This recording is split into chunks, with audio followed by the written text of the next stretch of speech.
Okay, so this morning, I want to profile priests with blemishes. And blemishes is a word being the NRSV's typical translation for the Hebrew word mum, plural mumim. And these priests are discussed mostly in the book of Leviticus, specifically chapter 21. Unlike the figures in other presentations that we'll hear from Hans and John today and tomorrow, none of the priests with disabilities are identified by name. Nonetheless, like many unnamed people with disabilities, there are loud discussions about them. They're often discussed and rarely consulted.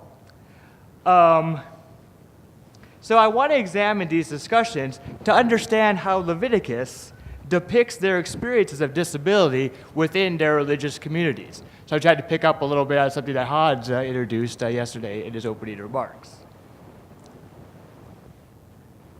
I also hope to cover some of the biblical texts that will lay the groundwork for Julia's talk on Thursday, when she'll talk more about rabbinic and other Jewish literature that engages these passages, these biblical passages. Of course, as I said yesterday, this will involve getting into the details of biblical law. So again, I hope you're well caffeinated or wide awake, although a few of you admitted to actually finding biblical law stimulating yesterday, so I was thrilled. So, I'll start by reading Leviticus 21, verses 17 through 23. And again, this is on the handout. Because this passage is the passage that deals in most detail with priests with blemishes. And as I read these verses, I want you to pay attention to two specific things. First, try to notice the specific activity that a priest is not allowed to do, a priest with blemishes. And second, try to notice types of disabilities that are not discussed in this passage. So again, we're paying attention to specifically what the priest is not allowed to do, and then also what types of disabilities are not mentioned in this passage. Okay? So, Leviticus 21, 17 through 23. Speak to Aaron the priest, and say, no one of your offspring throughout their generations who has a blemish may approach to offer the food of his God. For no one who has a blemish shall draw near, who is blind or lame, or who has a mutilated face or a limb too long, or who has a broken foot or a broken hand, or a hunchback or a dwarf, or a man with a blemish in his eyes, or itching disease, or scabs, or crushed testicles. No descendant of Aaron the priest who has a blemish shall come near to offer the Lord's offering by fire, since he has a blemish. He shall not come near to offer the food of his God.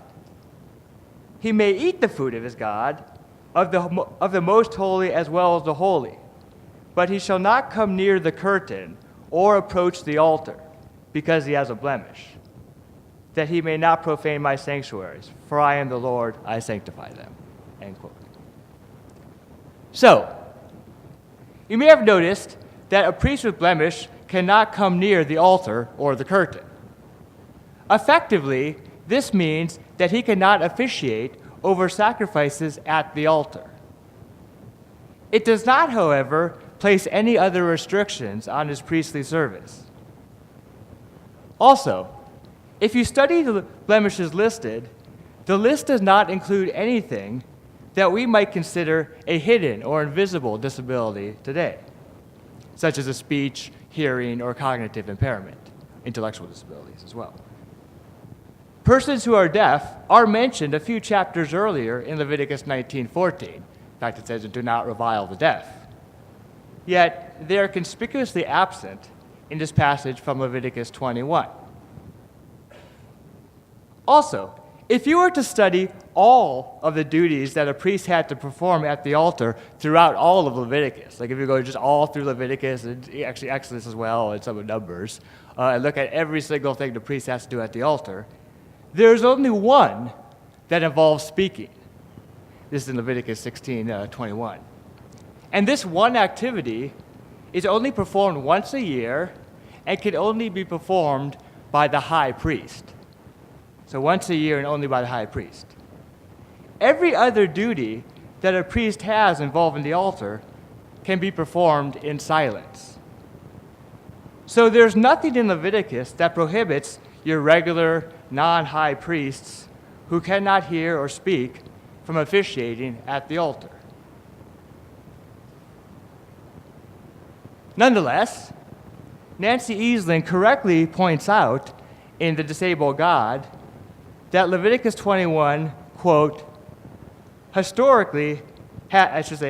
quote, historically been used to warrant barring persons with disabilities from positions of ecclesiastical visibility and authority. I think I had put that quote on the handout as well.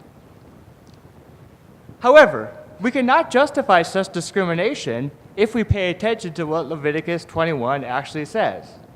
First, as we just discussed, the prohibitions against priests with blemishes do not disqualify priests with invisible or hidden disabilities from officiating at the altar.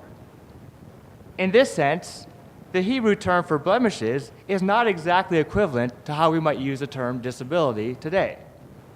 I should also mention that Leviticus 24:20 lists missing teeth as a blemish, even though we rarely think of missing teeth as a disability today. So again, the terms aren't exactly used. They don't have one-to-one correspondence.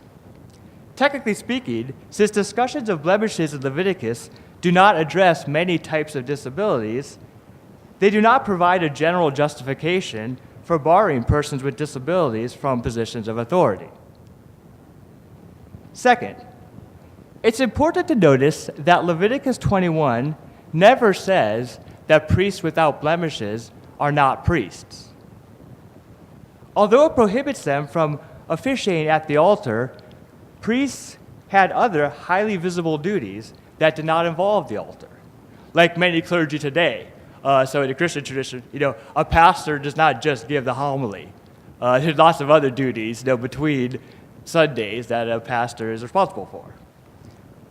In fact, Leviticus 10, chapter 10, verses 10 and 11, which again I put on your handout, in that verse, it discusses another one of the major duties that a priest had. In these verses, Aaron the high priest is told, quote, "You shall distinguish between the holy and the common, and between the pure and the impure. And you are to provide rulings for the people of Israel concerning all the statutes the Lord has spoken to them through Moses." So, one of the roles of a priest was providing rulings regarding what was holy or common and what was pure or impure. For example, in Haggai chapter 2, verses 12 and 13, I think I neglected to put this on the handout, the prophet Haggai asks a priest for a ruling as to when certain products become holy or when they become impure. We also find references to the priestly role in Ezekiel. Ezekiel mentions this a couple times as well, making distinctions. Or if you've ever studied all those laws regarding skin diseases in Leviticus 13 and 14, they also involve making determinations as to when a person or a house is considered pure or impure. In Leviticus 14, for example, when a house is declared impure, the priest performs the purification ritual at the location of the house. So the priest goes to the house and performs the ritual there, sort of on site or on location, if you will. So this purification ritual, for instance, does not involve going to the altar. So there's no reason that a priest with a blemish couldn't perform the purification of a house. So all this to say, Leviticus does not actually bar those with blemishes from serving as priests. According to Leviticus, a priest was considered holy and pure regardless of whether they had a blemish. It's easy to miss this, but in the middle of all those prohibitions against priests with blemishes that I just read a few minutes ago, the first passage on the handout, Leviticus 21, 21, and 22, it says, quote, "Since he has a blemish, he shall not come near to offer food of his God. He may eat the food of his God, of the most holy as well as the holy." So notice there it says that the priest with blemishes may eat both the holy and the most holy food. Why is this important? he may not be allowed to offer the sacrifices at the altar, but he is allowed to eat that food. This suggests that a priest with blemishes was still considered holy, since he had access to holy food. In fact, holy food, according to Leviticus 6 and 7, had to be eaten in holy spaces. You also get this in Leviticus 10. So the priest with blemishes would have had access to holy spaces to eat that food in. Not only is the person with a blemish still holy, according to Leviticus 21, but he is also pure. We know that he was considered pure because, once again, Leviticus 21 explicitly allows him to eat the holy food. If a priest became impure, regardless of whether or not he had a blemish, if he became impure, then he was not allowed to eat the holy food. In fact, Leviticus 22, verse 4, which again is on the handout, is very explicit about this. It says, "No one of Aaron's offspring who has a skin disease or suffers a discharge," both of those conditions are considered impurities but not disabilities, "shall eat the holy food until he is pure." So if you're impure, regardless of whether you have a blemish, you ain't eating that holy food. Paraphrasing. However, since Leviticus 21:22 allows the priest with a blemish to eat holy food and most holy food, then the priest with a blemish must be considered pure. And again, I think I mentioned this yesterday, but Leviticus also never uses the word impurity to discuss either priests or animals that have blemishes. They're never described as impure. Like any other priest, Leviticus considers priests with blemishes to be holy and pure. If he is considered holy and pure, then there's no reason why he could not perform the priestly duties that involve making distinctions between the holy and the common and between the pure and the impure. I should mention one other important point while we're on the subject of who can and cannot eat holy food. If you were a layperson and not part of Aaron's priestly family, you could not eat the holy food. It didn't matter whether or not you had a blemish. Leviticus 22, verse 7, again on the handout, is very explicit. It says, quote, "No layperson shall eat of the holy food." And in case you missed that, 6 verses later, in 22:13, it says, "No layperson shall eat of it," again in reference to the holy food. In other words, a layperson without a blemish did not have the same access to the holy food that a priest with a blemish did. In some ways, you could say that a priest with a blemish enjoyed certain privileges that were denied to a layperson without a blemish. I want to highlight that point because our disabilities often seem to overshadow other aspects of our identities. We often reduce that one trait, disability. So I think it's important to notice that Leviticus doesn't actually do that. It doesn't just privilege the non-disabled above those with disabilities, but takes into account other aspects of one's identity. In fact, Leviticus does not include any restrictions on religious participation of laypersons with blemishes. It never even talks about that. Whether you had a blemish or not, if you're a layperson, is a non-issue for Leviticus. Unfortunately, the complexities of identity that Leviticus considers are ignored by those who use an isolated passage like Leviticus 21 to justify religious discrimination against those of us with disabilities. So far we've discovered that Leviticus 21 does not actually bar those with blemishes from serving as priests.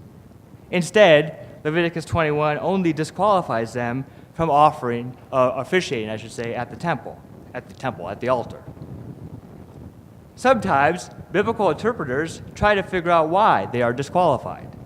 Why does Leviticus 21 do this? Some assume that the priest with blemishes must not have been considered pure or must not have really been considered holy. However, as we've just seen, there's just no textual evidence to really justify that position very well. So rather than asking what disqualified a priest with a blemish, I think it's better to ask what qualified any priest, whether or not he had a blemish, to officiate at the altar. Often, we think about, okay, what disqualified the priest with blemishes? We don't think to ourselves, well, what qualified a priest without a blemish to serve at the altar? A lot of times I notice people sort of associate it with, oh, well, it must have been an issue of physical attractiveness or beauty. The priest without blemish must have been considered, the beautiful people, so to speak. But we should note that Leviticus does not make physical attractiveness a qualification for approaching the altar. Just because a priest did not have a blemish does not mean that that priest was considered physically attractive. It just means that he didn't have a blemish. Leviticus never offers a physical description of any of the priests without a blemish. For example, unlike some of the kings in the Hebrew Bible, they are never described as tall or handsome or beautiful. Priests without blemishes are rather nondescript. In fact, they are absolutely nondescript. We have no reason to assume that they must have been physically attractive. In fact, Exodus 28:2, which is on your handout, in this verse, God instructs Moses and the people to, quote, "Make holy garments for Aaron your brother, for glory and for beauty." Now, I want us to notice something about this verse. The text describes the holy garments that the priest wears as beautiful, but it never describes the priest himself as beautiful, even if he didn't have a blemish. Aaron and his sons were required to wear these glorious and beautiful garments when they performed their priestly duties at the altar. In fact, if they did not wear these holy garments at the altar, there were some very dire consequences. In fact, Exodus 28:43 is very specific. It's on your handout. Quote, "Aaron and his sons shall wear them," referring to the holy garments, "when they go into the tent of the meeting or when they come near the altar to minister in the holy place. Or they will bring guilt on themselves and die." So you better wear those holy garments. So, even if you were a priest without a blemish, and you were holy, and you were pure, you still could not approach the altar without wearing the proper garments. A lack of blemishes did not automatically qualify a priest to officiate at the altar. Instead, even a priest without a blemish could only be qualified to come near the curtain or approach the altar if he's wearing holy garments. There's a certain degree, I like to think of those holy garments as a certain degree as support technology for even the non-disabled priests. Now, why is it so important that the priests wear these garments when officiate at the altar? To answer this question, glad you asked, let's compare the materials used to make the priest's garments to those used to build the tabernacle that housed the curtain and the altar.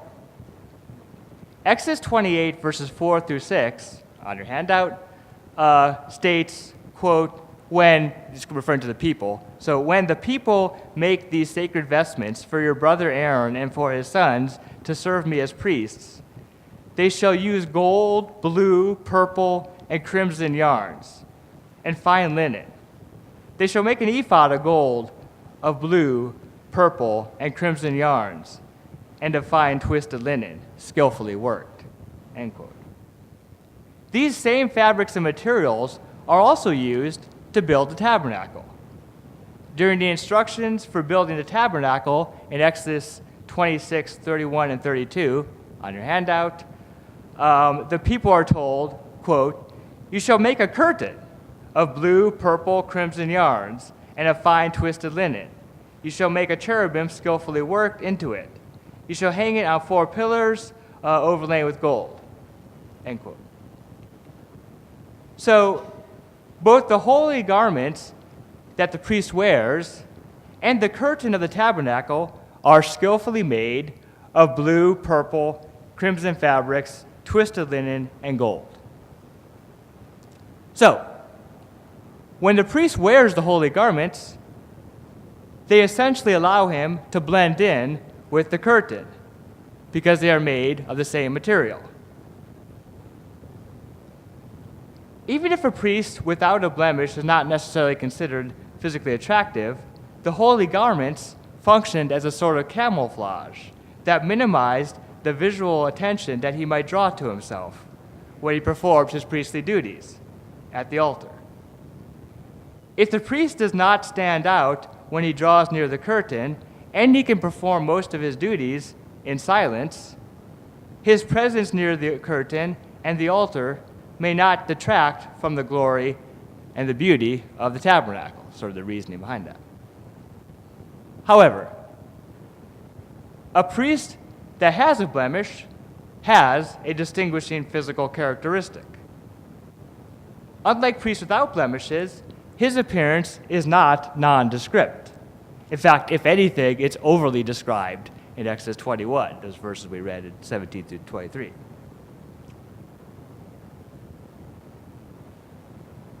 There's no, so if the priest with a blemish were to approach the curtain, there's no guarantee that he will blend in with the curtain, even if he is wearing the holy garments. I suspect this is why Leviticus 21, verse 23 says, quote, "He shall not come near the curtain or approach the altar because he has a blemish," end quote. A priest with a blemish is noticeable. I suspect that's why Leviticus 21 prohibits him from officiating at the altar, not because he is less holy or less pure or less attractive than priests without blemishes, but simply because he would stand out. To be clear, I don't mention this possible reason behind the disqualification of priests with blemishes in order to justify it or rationalize it. Rather, I want to point out that this reason is one that some of us with disabilities can relate to. Many of us do not blend in very well. We tend to stand out. The social pressure to pass ourselves off as non-disabled is immense. The assumption sort of is, if you can't actually be non-disabled, at least try your best to fake it. This assumption remains unquestioned in many religious communities that like to think of themselves as more progressive than those described in Leviticus. Yet, as Tobin Siebers writes in his book Disability Theory, quote, "Where a common acceptance of disability exists, passing is unnecessary." Let me wrap things up by suggesting how Leviticus 21 might connect with the themes of this year's Summer Institute. In his opening remarks yesterday, Hans suggested that our conversations about interfaith dialogue this week do not necessarily need to start with religion. Instead, he noted that we could start with various experiences of living with disability within our communities. Along these lines, if I were to imagine having a conversation with one of the priests with blemishes described in Leviticus, I think it would be a pretty short conversation if each of us started by focusing on our religious heritage. After we've bracketed everything that's unique or distinguishing about our religious heritage, what would remain as common ground, as Hans suggested yesterday, might be small and rather disappointing. However, we may be able to use Leviticus, this priest and I, we may be able to use Leviticus to start a conversation about our various experiences of disability within our respective communities. Among the topics we could address, we might talk about the reactions that we've encountered in our communities because we stand out rather than blend in. We might discuss the social pressure to pass as non-disabled and what that might reveal not about our own bodies, but about our communities. Maybe that type of conversation would get somewhere, because then we might actually be talking about something. Thank you.